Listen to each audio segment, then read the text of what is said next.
So much for availing yourself here on a Sunday morning. I hope you're all feeling good after the whole events that happened in Durban yesterday. You did not enjoy yourself too much.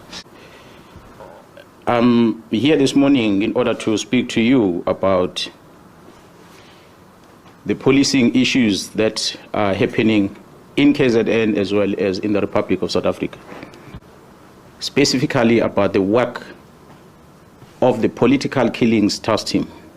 When Major General Nhlanhla Mkhwanazi stood in front of the country and called this press briefing, the whole country stopped and listened.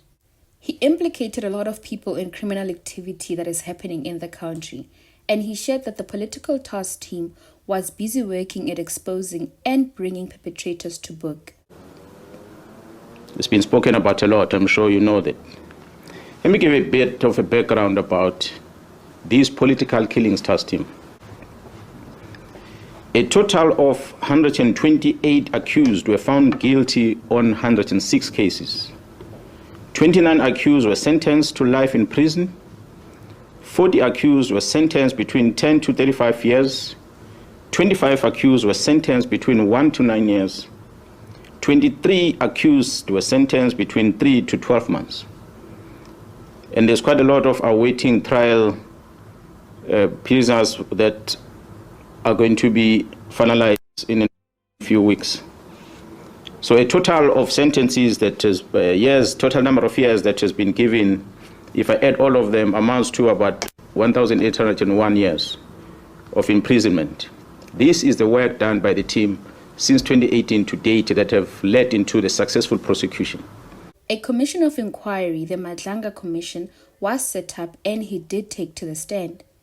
One of the major issues is that the task team was not only stopped on its tracks, but also that 121 dockets were taken away from them at the order of Major General Shadrack Sibiya. Of the 121 dockets, one docket stood out when yesterday, 9 October 2025, General Mkhwanazi, during his presentation before the Portfolio Committee in Parliament, mentioned that one docket that they were working on was that of the case of Namhla Singwa Mtwa. One famous family that was always in the media is a family of one lady that was attacked allegedly by a lover, Namhla, in the Eastern Cape in Mthatha. That docket was with this task team. But it's part of the docket that was sent to Pretoria. For what good reason? You can't explain it. So, and the family was informed that, look, they took this docket and sent them to Pretoria. We can't tell you anything about the case. And the family was disturbed and they made noise about it. And that led into the Pretoria Gerasbia's office visiting that family to tell them that, no, we're going to invest your case, don't worry. But who is Namhla? Namhla was a young woman from Mthatha in the Eastern Cape. And for years, her gruesome videos and pictures went viral on social media because they told a story of how she was abused at the hands of her boyfriend, an Eastern Cape businessman, Major Mfesane Bhekizulu. Her boyfriend is not just any man. Mfesane is a well-connected politician. He is a tenderpreneur, wealthy, and runs in the same circles with the country's elite, powerful men whose names were also mentioned by General Mkhwanazi during his press briefing. The likes of Katiso Molefe, who is linked to DJ Somebody's hit. The likes of Ket Matlala, who is linked to former Muvhango actress Tebogo Tobejane's hit. And for years, Mfesane was linked to ordering a hit on Namhla. Namhla was shot 9 times and killed outside her home, this after she tried to break up with Mfesane.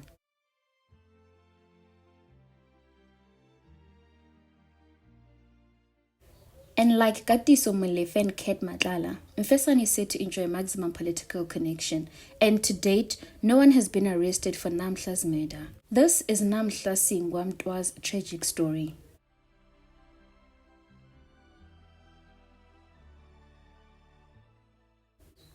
Welcome back to True Crime Julia. My name is Julia. Here we tell true crime stories that have happened in South Africa. Today's story just got complicated, but not too complicated. I have been following the story for a while, and I was so heartbroken when I saw that Namhla's sister had released the statement last week saying that she is giving up on the case. This because her life is now in danger. I was going to do the case, and I noted that the plug released an episode on Sunday, And the plug always does such a good job with all these cases she covers. So I figured that the case is well covered.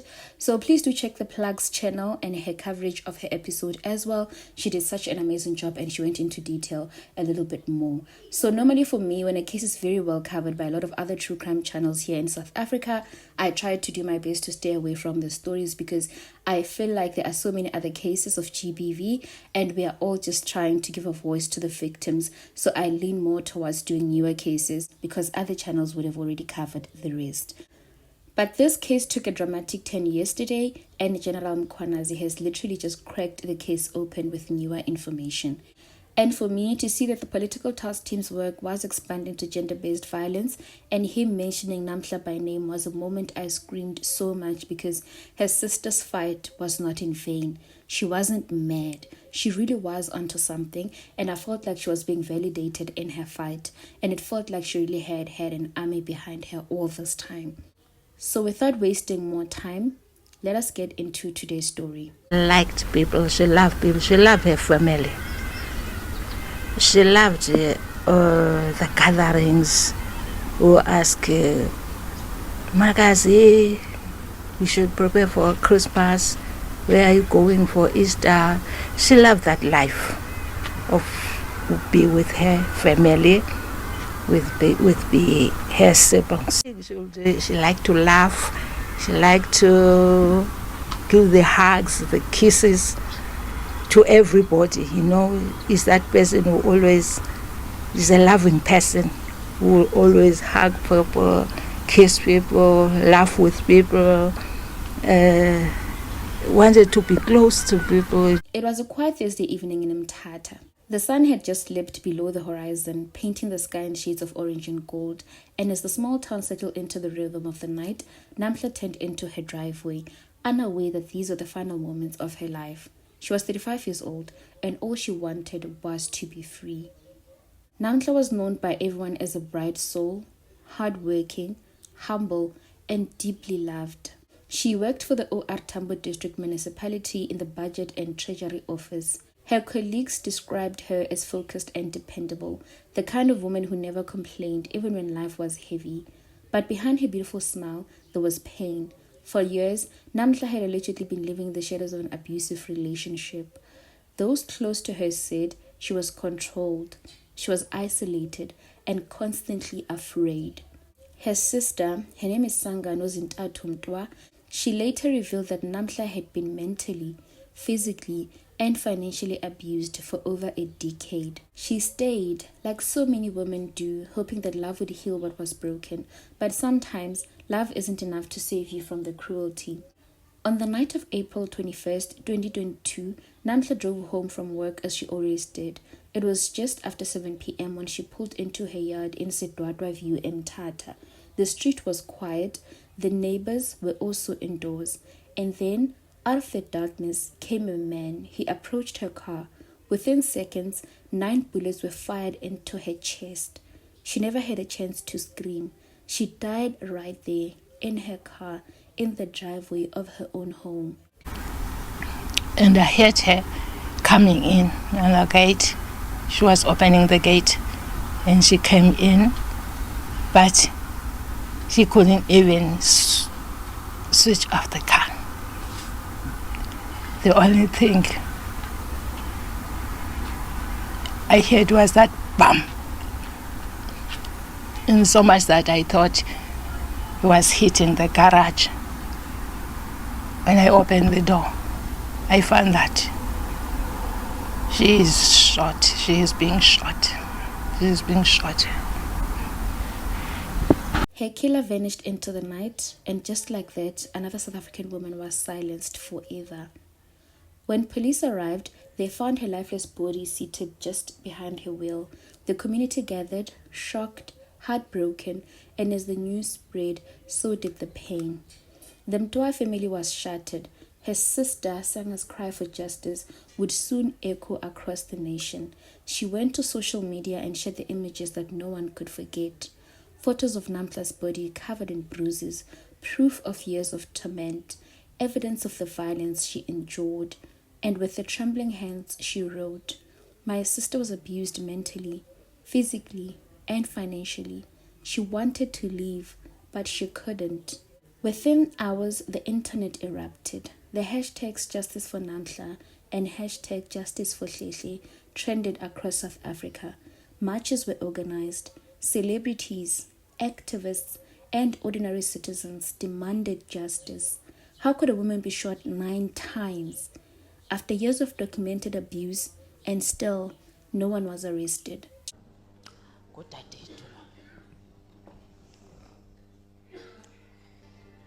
In most cases, benbakhona ndimbonde bedwa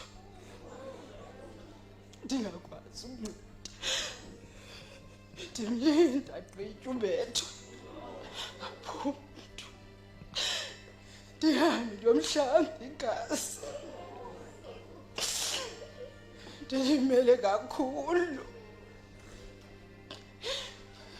I saw this coming, but I was really hoping that it doesn't happen. Usizwe isoloko esithi hey ntase soze sifele emanyaleni ngoba wazolo kulapha. Police investigations began. Slowly, statements went missing, dockets were misplaced, and witnesses grew silent, some out of fear and some out of despair.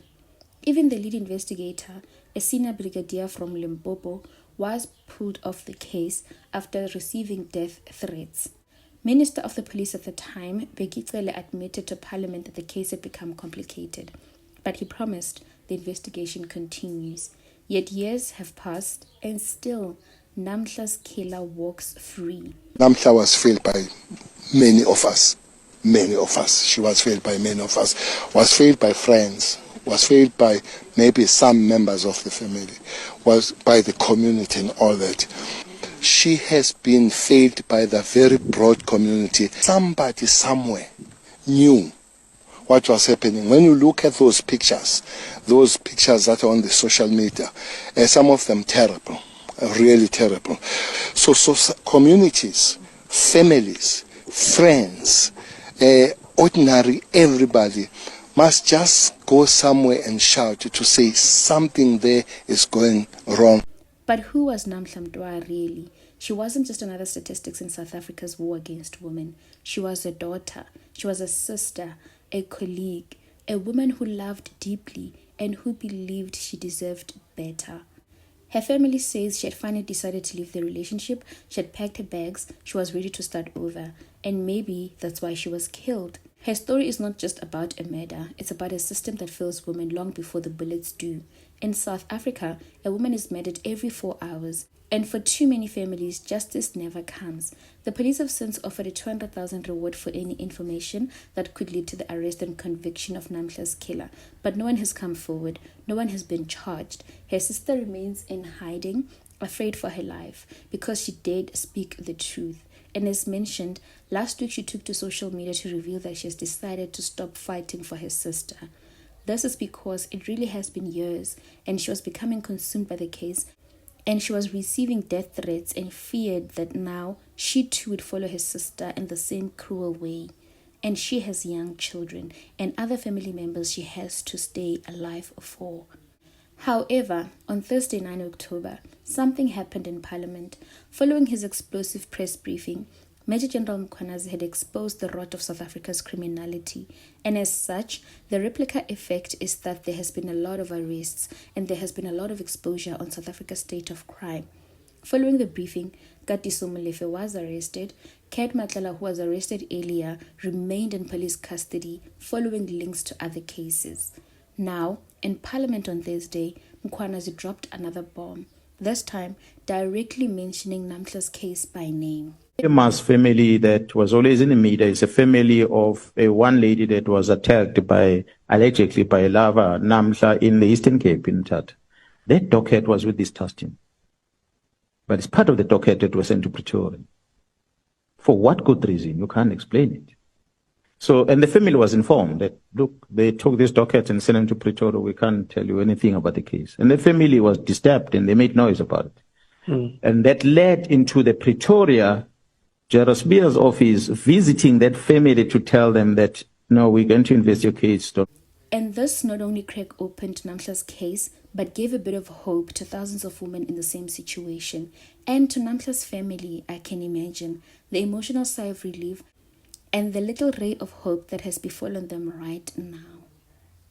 No arrests have been made yet, but all eyes are indeed cast towards the police in Mthatha to see their next.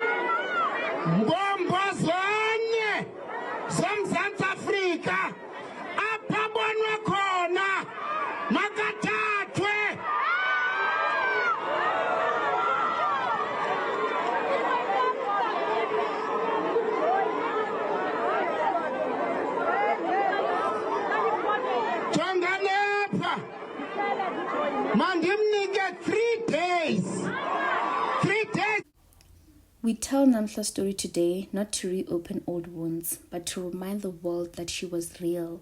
She laughed, she loved, she dreamed of a future, and even in her final moments, she fought in silence, like so many women still do. So what are your thoughts on this new development? Do you think that finally, Namhla's family will see the justice she deserves? We will keep our eyes and ears on the story, and likewise, please stay safe. I will see you on the next one.